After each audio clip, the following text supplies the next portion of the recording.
Hey, Mike with Nerd Problems Gaming here, and today's video will be doing a review and how to play video on the new Marvel Dice Masters Secret Wars set, so let's get into it.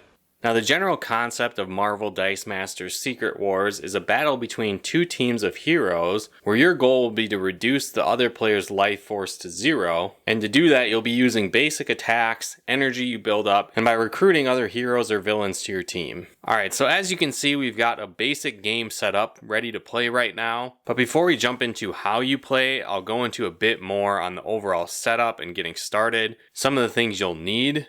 Then I'll dive into some basics on how you actually play, and then I'll jump into my review after that. So when it comes to playing the game, there's a few things that you're going to want to get before you actually get started. So the first things I would recommend to get started would be a couple origin packs for the Marvel Dice Masters Secret Wars. And these will give you a few of the base foundation cards that you'll need, some of the basic dies as well. And technically they're enough to play the game, be it a very small version of it, but I would also recommend getting a couple different draft packs, as that can really enhance the game as well. And so the draft packs are kind of like booster packs with a collectible card game, where you get a few different character cards included, some dice for those specific cards, and some extra action cards that you can add into your game. And so again, as a basic foundation for a 2-player game, I would recommend getting both origin packs and at least a couple draft packs to get you started. Each player will get one of these outlining how the turn functions. Each one also contains a set of 8 basic action die for each player to have. Each origin pack also comes with 2 different types of energy cards and some basic energy die, and so you'll want those as well.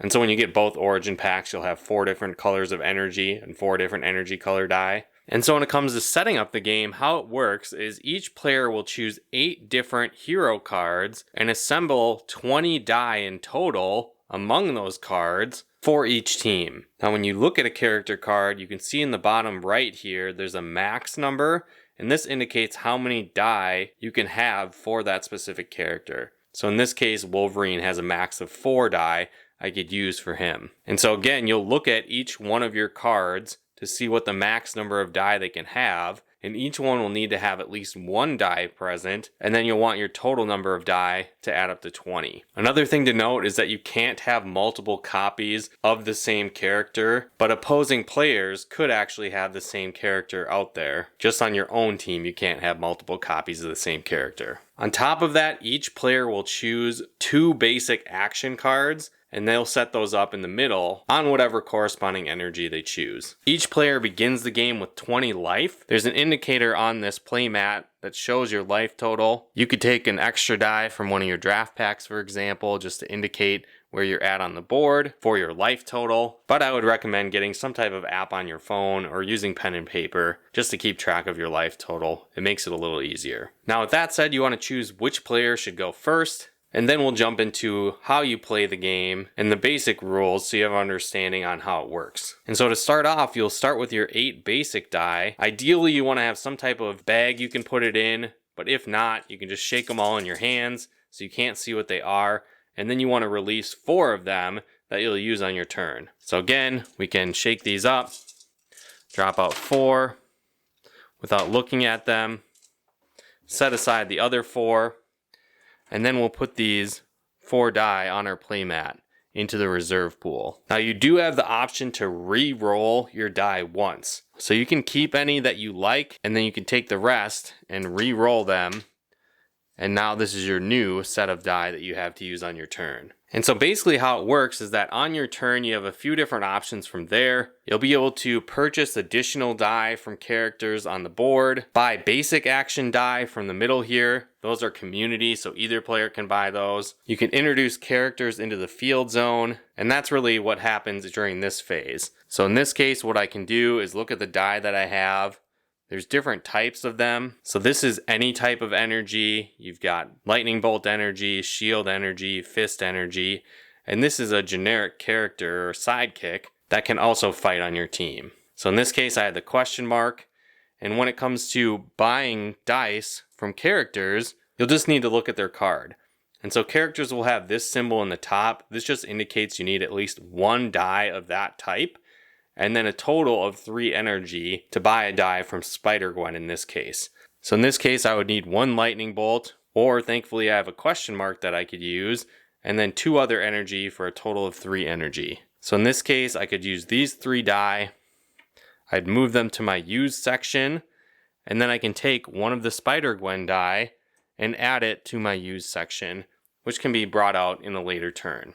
I have 1 fist energy remaining. There's not really anything I can do with that, so I can actually leave this here in my reserve pool to use on a later turn. I haven't fielded any characters, and so I can't attack, and then it would move on to the next player's turn. So moving on to the next player's turn, they will do the same thing.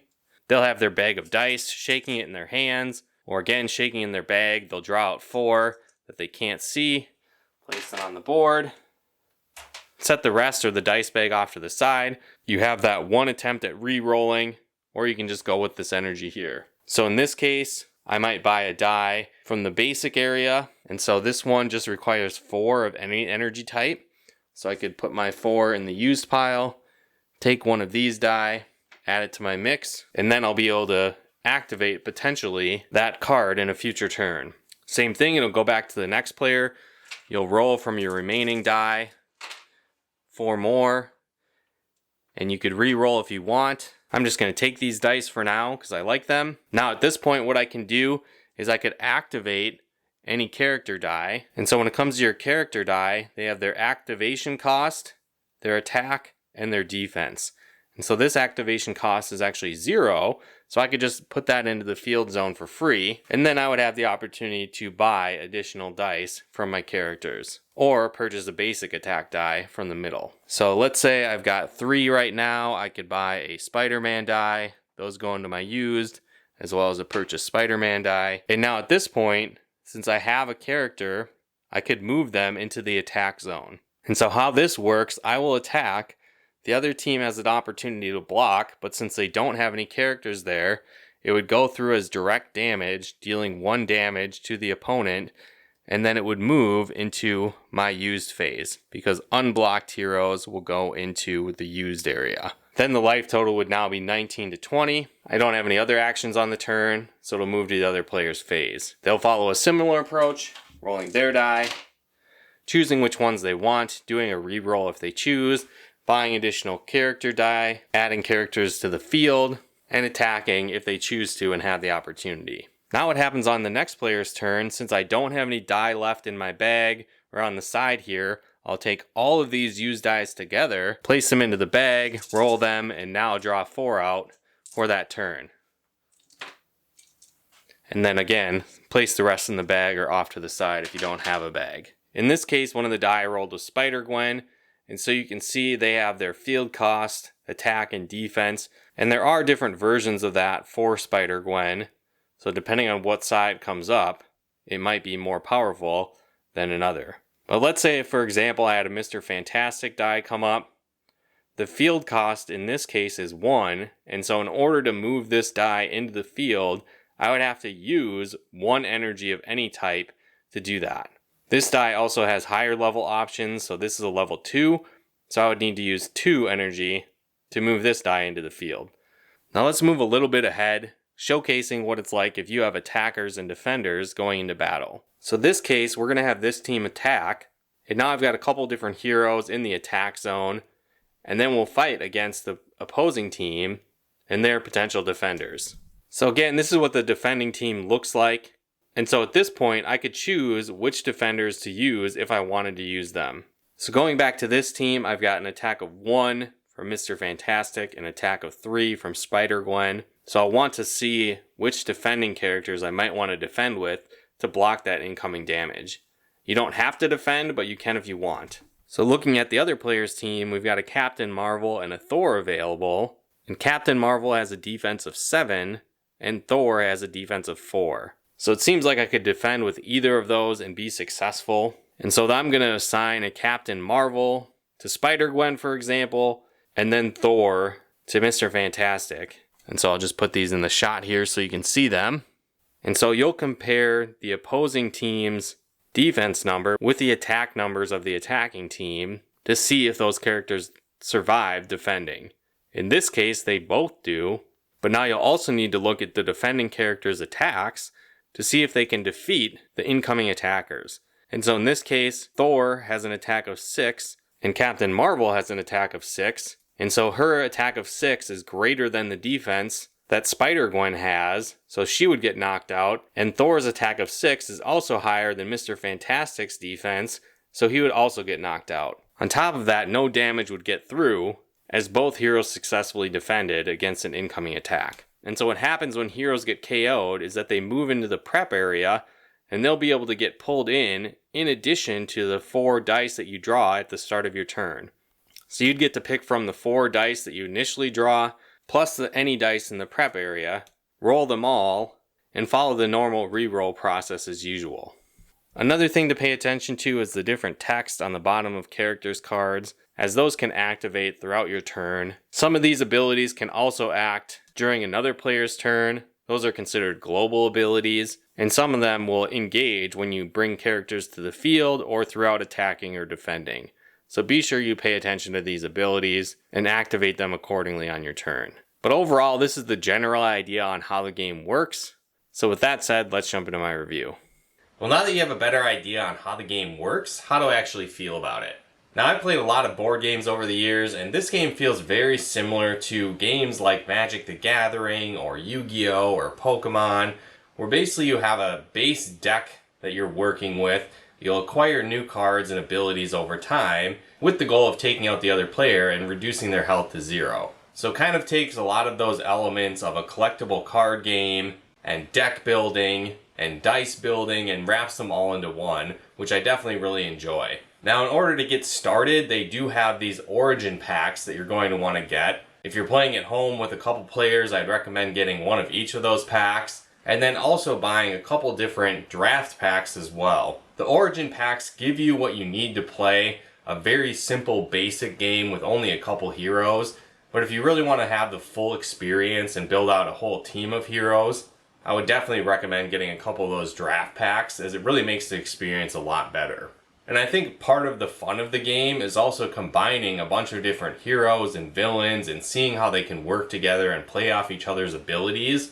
And that's a really cool aspect where you're developing that strategy, creating those synergies, and building your deck of heroes and villains effectively to create your ultimate team. You can definitely throw any characters you want in and make it work, but there's certainly some that play well off of others. And so I really like that aspect. It adds a lot of strategy and depth to the game. It's also really cool getting to collect all the different dice and cards.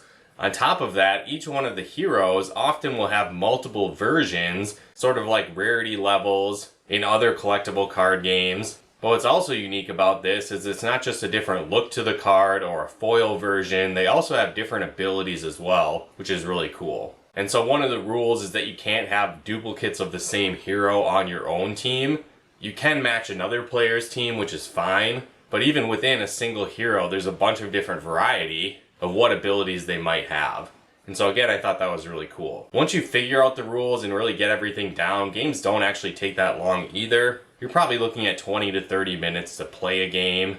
Again, turns go pretty quickly once you have the flow of them down. But I did also feel like the game tended to stay pretty even, and I never really knew who was going to win until the very end of the game. Now, going into it, neither of us had played Dice Masters before, so there was a bit of a learning curve, and that's definitely something I want to bring up. When you get the origin packs, you get a little mini rulebook, but even going through that, it doesn't really set you up for a full game. It just explains how you can play with those basic versions in the origin pack. So in that, you have just a couple heroes to play with. You have some of the basic die that you can use, but again, it's not really a full game, and in that little book, they didn't even really explain how to set up a full game and build out a full team of heroes in the style that you would use for tournament play. Another little nitpick is that within the game, it talks about using a bag for the dice and putting them in and kind of drawing them in secret. Well, the origin pack doesn't come with a bag, so you're gonna have to get one on your own. I ended up just playing, shaking it in my hands and dropping out 4 die at the time.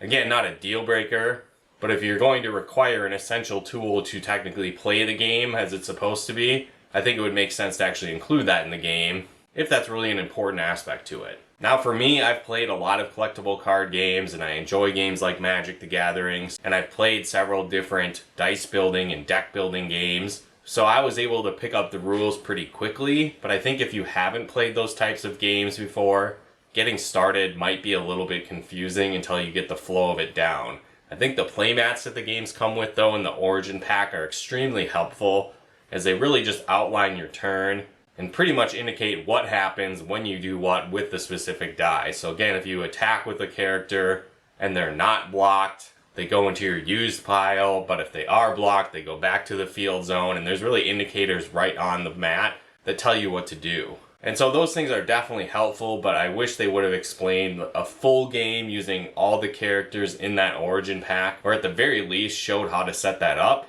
without having to watch additional videos online or jumping into their online rulebook for that explanation. Because I definitely think it's a better experience playing with a full team of heroes comparing to just playing with a couple of them that you get in only the Origin Pack. So I think for the best experience, you're definitely going to want a couple different draft packs in addition to those Origin Packs to really experience the game in its full glory. There's definitely a ton of Marvel characters that you'll be able to collect, and a lot of unique dice as well, which is really fun. I enjoyed that aspect of it.